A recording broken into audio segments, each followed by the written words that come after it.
Oh my God, we're back. It's the O Wrestling Podcast. I'm your host, CW. Thank you so much for listening. Make sure to hit that bell on YouTube and subscribe to the podcast on any and all platforms. Can you tell I'm flexing? Thank you so much for listening once again. Today we're talking about people's favorite wrestler of all time. Who's your favorite wrestler? Simple question. Hard answer. At least for me, it's very hard. Growing up, I was put onto wrestling by my mom, oddly enough. My mother puts me onto a lot of fandoms, but wrestling was one of those things that we used to watch on a Sunday. There was, I think it was called Showtime or Superstars or something, WWE Superstars or something. It was a Sunday night show. I never remember the name. People always tell me what it is. And it basically recapped the week prior. It was two people in a booth talking, and then they would show clips from wrestling matches, and I would just watch those clips. That was my full and complete look at wrestling. It was how I learned about Macho Man. It was how I learned about Razor Ramon, Bobby Heenan. It was how I learned about, what's the other dude's name? Junkyard Dog. From that show, my mother gleaned like my interest in wrestling, and she went out and bought me action figures of pro wrestlers. And I had Junkyard Dog. I had a big rubber Junkyard Dog who I think I just gravitated towards because he was a black guy, honestly. And then I had a Hulk Hogan, ironically. And I believe those were the only two wrestling toys I had. The Junkyard Dog was noticeably bigger than the Hulk Hogan. I think the Junkyard Dog was maybe 18 inches. It was huge. And then I had a regular sized Hulk Hogan, and they would wrestle, and that was my whole spiel. But as a kid, I was way more into cartoons, so I never really latched on to any one particular wrestler. I just kind of watched on Sundays, and it was 30 minutes of wrestling, and I didn't really get a whole lot of context. I didn't have any, I think it was before Monday Night Raw existed, or if it before I even had cable to watch anything. So I wasn't exposed as much. Smash cut to high school. I start watching wrestling again. It's the Attitude Era. I meet a young man who loves wrestling way, way more than I do, and we become the best of friends. And then he gets me back into wrestling. And shout out Dad's first time. And we embark on this journey of wrestling love. Sounded weird.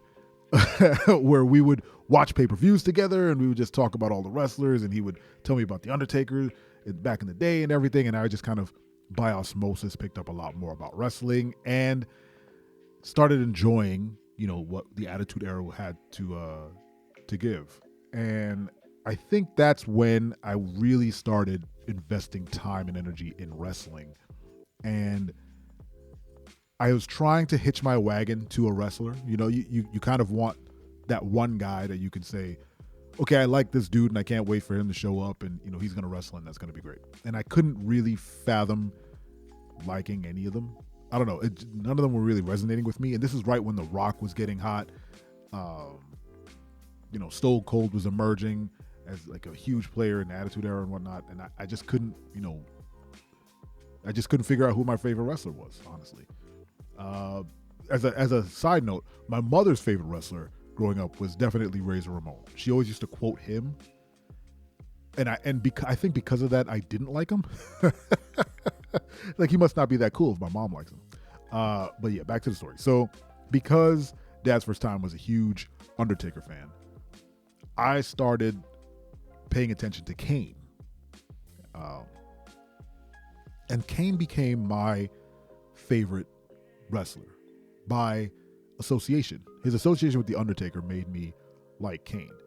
And I grew to really, really enjoy that character. I liked the mask. I liked the whole mystique. I liked the storyline between him and The Undertaker. Still one of the greatest storylines in professional wrestling. Given how goofy both of those characters were and how grounded the story tried to make them. And it largely succeeded. You rooted for one or the other based on the story that they were telling, whether it be, you rooted for Kane because Undertaker tried to kill him, or you rooted for Undertaker because Kane tried to kill him later on. It's just like this weird back and forth. But the Kane character in for what he was a giant action figure. He was a giant super villain or superhero. He looked like, a comic book character, as did the Undertaker. And I, again, am a huge dork. So any character that had that sort of mystique and, appeal of like a superhero, I was into. Which is why I was down with Undertaker and Kane. But Kane had that extra spice because he had the mask. He didn't talk. He was all covered up. He had that his original outfit was, he had the one arm out. It was just a full bodysuit because apparently his whole body was burned and his face was burned. And then slowly but surely, like he, stripped down a lot. I think it's because Glenn Jacobs underneath was just getting super sweaty all the time and smelling really bad. He was like, I need a more breathable outfit. So when he got down, and I think everyone would agree with me, when he got down to like the red and black kind of tank top with the long pants and the half mask, when he started talking, that was peak Kane, because they allowed him to be, this mystique character, but then he also got to speak and, emote. Not the half mask, when he had the full mask and the tank top. That's when he had the most fun, I think. That's when he was doing the stuff with Hogan and The Rock, cutting the promo backstage. It's when he was working with Kane. It was when he was working with X-Pac. He was doing so much back then. It was such a great time. Kane definitely rose to the top as my favorite professional wrestler. Go back and watch a lot of those Kane matches. He is an incredibly agile big guy. Him and The Undertaker. Big Show too, let's throw him in there. But Kane was an incredibly agile big dude. He would do these jumping lariat clotheslines. He would do, top rope moves. He would dive over the top. He did so much for a dude who was like 7 feet tall, 400 pounds or whatever the hell he was. He did so much amazing stuff. He cribbed a lot of his moveset from The Undertaker, but then put his own little spice on it. It was like watching Ken and Ryu in Street Fighter. If Undertaker was Ryu, who was the archetype, Kane was definitely Ken, where he took a move from Undertaker, the chokeslam, and made it his own thing, right? He had a very unique way of doing his own chokeslam. In the last couple minutes, let's talk about that one time that Kane and Undertaker were tag team, and I think they were facing Taka Michinoku,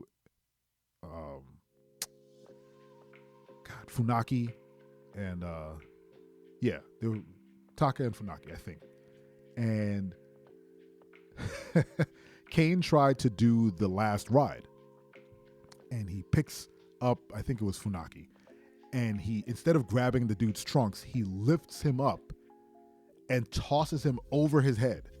So he flies over, Funaki flies off his shoulders backwards off of his head. And Undertaker stares at him like, what are you doing? That's not how you do it. So then he grabs Taka. I'm making up the guys. And then he shows him, he's like, this is how you do it. He picks him up, grabs him by the trunks, big slam down on the mat. So then Kane turns around, grabs whoever the hell he was messing with, picks him up, does the last ride correctly, pin off the show. But apparently that was not supposed to happen.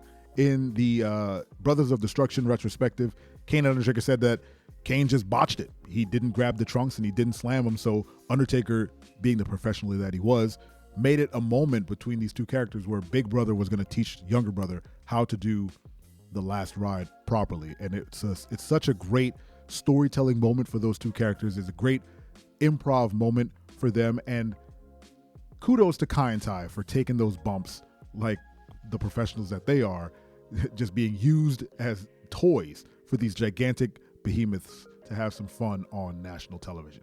Who is your favorite wrestler? Leave that name in the comments. Thank you so much for listening. Make sure to tell a friend about the show, and don't you ever forget, I'm your friend, but if I ever see you in the ring, I can beat you. Don't you know? Yeah, yeah, yeah.